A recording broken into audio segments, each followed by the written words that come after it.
Now, without getting too spiritual, raise your hand if you believe in God. Okay?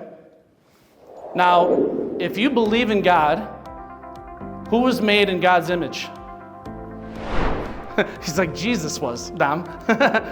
You were made in God's image. You. Okay? Now, what does that mean that you're made in God's image? Do you think God makes shitty products? Okay, I want you to think about it. If I was God and I was making a product in my own image, what would I make that product capable of? Anything. Guess what? We are one of the only things living in this world that have the power to create. How many things have human beings created throughout our lifetime, throughout existence? Look at all the things around you. We can create anything, right? Where did all these ideas come from? I like to think of it as like God's Wi-Fi. We're downloading these ideas, right?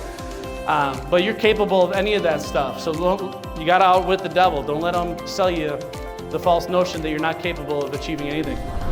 Now we got to take responsibility. So winners take 100% responsibility for their life and make no excuses.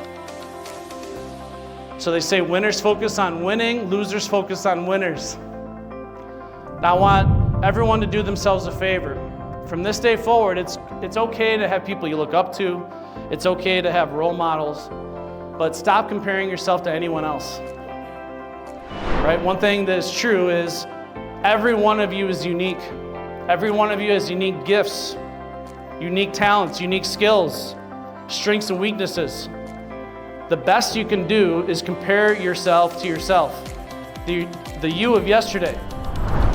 Am I making it a goal every single day to be a slightly better version of who I am? To grow in my profession, to grow in my skills, to grow as a human being, to develop my skills. Now, if you haven't read the book Think and Grow Rich, what's interesting, so I do some speaking with large audiences full of very wealthy people. And I ask, how many of you have read the book Think and Grow Rich? How many of you have read the book Think and Grow Rich? Most wealthy people have, okay? Napoleon Hill was way ahead of his time. What's interesting about that book, Outwitting the Devil, is the Napoleon Hill family, him and his wife were terrified to release the book to the world because they said the world wasn't ready for it yet. The book was way too controversial and was way too ahead of its time. So they waited 72 years to release the book, and it was actually the Napoleon Hill Foundation in 2011, 72 years after it was written in 1938, decided to finally release the book because they said the world is finally ready to hear Napoleon Hill's message. And it is spot on. Like if you listen to it, it is absolutely exactly what people need to hear right now.